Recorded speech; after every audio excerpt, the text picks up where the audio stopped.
This one came out to exactly 10 minutes. And so I want to keep it really efficient and make it just a step by step leg day so you could copy it and take it for yourself. And I'll probably just put a picture of everything at the end. So it's like 10 exercises, not all legs. I started with calf raises just kind of to warm up. This variation has me working my feet a bit more. I have to think about what my feet are doing. I'm activating that fascia, and I'm also doing these for my knee. So I was told to do these because of some ankle mobility pain that I had, and I found that it helps for the knee as well. And of course, since it's a leg day, I've got to do some squats. So I'm doing that deep knee bend, the squats. These are split squats, but I'm also doing just some regular barbell squats. The split squats, I'm trying to get really deep in it and just bend my knee as far as I can forward. And I'm assisting myself with a bar. I highly recommend you do this. If your balance is not great, this is the way to do it. You don't have to worry about your balance like at all. You just lean on the bar, put a little bit of weight on it, right? Don't put a lot of weight on it. You want to mostly be doing this exercise with your legs, but some assistance is totally fine, especially for balancing, just so you get the reps done quickly, efficiently, and it feels so good, actually. Just getting that stretch, leaning forward. You stretch like the hip flexors too on the back leg. You stretch the quad on the front leg and hamstrings. It's like the whole leg, it's a whole leg stretch. And this is a whole leg day.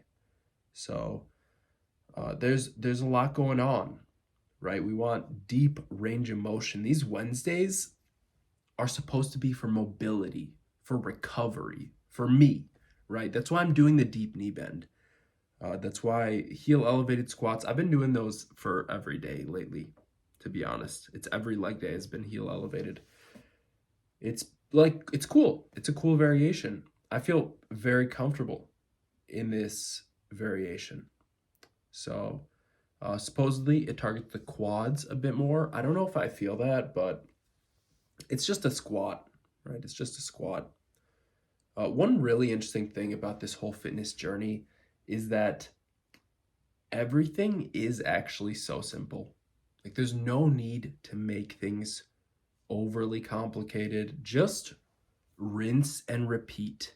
Rinse and repeat. That's it. That's the gain. You just keep trucking along. And, if you do more, your return is more. I love this so much, right?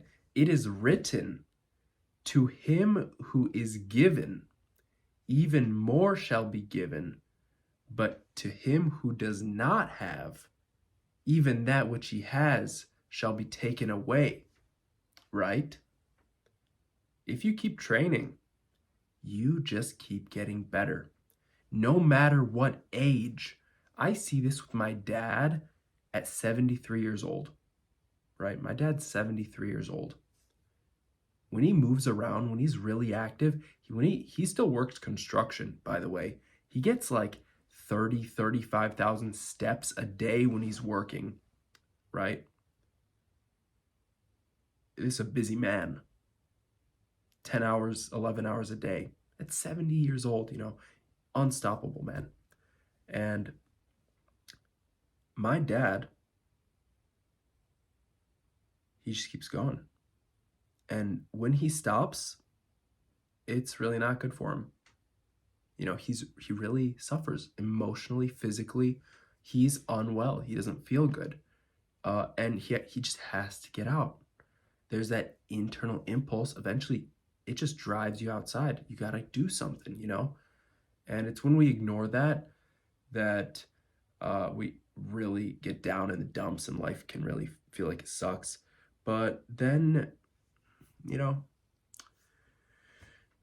that's when you have to really put in place those good habits.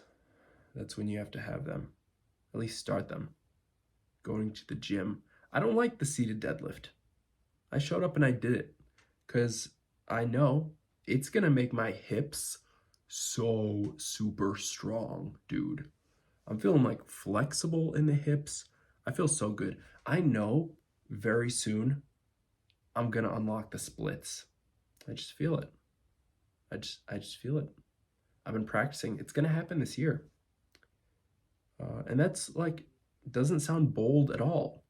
There's like 8 more months left in the year. So, yeah, I feel good. I feel good. Um, Seated deadlifts, barbell rows.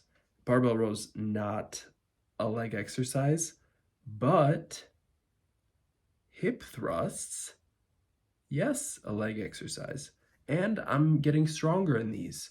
I am doing 230 pounds now, so I've gone up by 5 pounds. I'm just gonna do this again. Just gonna keep doing this. Little 5-pound progressions. Build up slowly. Okay, right now doesn't look like too much. What about in 10 months? Huh? What about in 10 months? What if I'm doing 3 sets of 10 hip thrusts with like 350? That's a huge overestimation probably, but just imagine how strong I would be if I could do 3 sets of 10 hip thrusts with 350. Or let's just say 330. Let's say I put 100 pounds on in 10 months. I put 10 pounds on in a month in the hip thrust. Just a slow progression, a couple pounds a month. Wow. That'd be cool. But, got to stay out of injury. Got to do all the things to stay out of injury. The wrist has been hurting a lot because I've been doing a ton of handstands, a ton of push-ups. Spinning a ball on my finger has actually really messed up my wrist. Just torquing that wrist. And I think I got to get back to doing these wrist curls, reverse wrist curls. I tried some pronation. It hurt so bad. It hurt so bad. I don't know. My wrist is messed up right now, my right wrist. But doing the wrist curls, reverse wrist curls with just some light weight for a lot of reps was pretty nice. And I feel better. So got to do that. Just got to move, right? That's what it is. You just got to do it a little bit more, a little bit more. Okay, yeah, I got kind of injured. Does that mean stop completely? No. Actually, when you lightly go back into that area and you continue training it, you get better and you heal up. Actually, it's the blood flow brings healing. And okay, this is ego lifting. The barbell shrugs are not legs, and they are ego lifting. So it's okay. It's okay. It was a bit too heavy. I don't think I should be doing shrugs with this much weight. I think actually a little less would be okay. Maybe this is the perfect amount actually, because this is just under my body weight. I don't think the range of motion's really there. I don't think I'm really getting the great range of motion that I'm looking for. I want to get shrugs with a really solid range of motion. And I know that sounds kind of silly because it's a shrug. How much range of motion is there in a shrug? What, you got like 1-2 inches? How much can your shoulders go up? Whatever. It's ego lifting. I feel good doing them, and I know it's going to help somewhat. It's just that thing, again, at the end of the day, just doing it a little bit more, a little bit more. I've been doing these tibialis raises a little bit more, just with bands, not weights yet. I got to start doing them with weights and get really strong in it, but just with bands, massaging the area, getting back into it. I'm going to put on screen for you all that I did on this leg day. Bent knee calf raises, ATG split squats, heel elevated squats, seated deadlifts, barbell rows, hip thrusts, wrist curls, reverse wrist curls, barbell shrugs, and tibialis raises. Take it, use it for yourself. Tell me what you think about it. I liked it as a leg day myself. Make it simple, make it easy. Don't make it so confusing. Click the link below to work one-on-one with me. and I'll see you in the next one. Bye.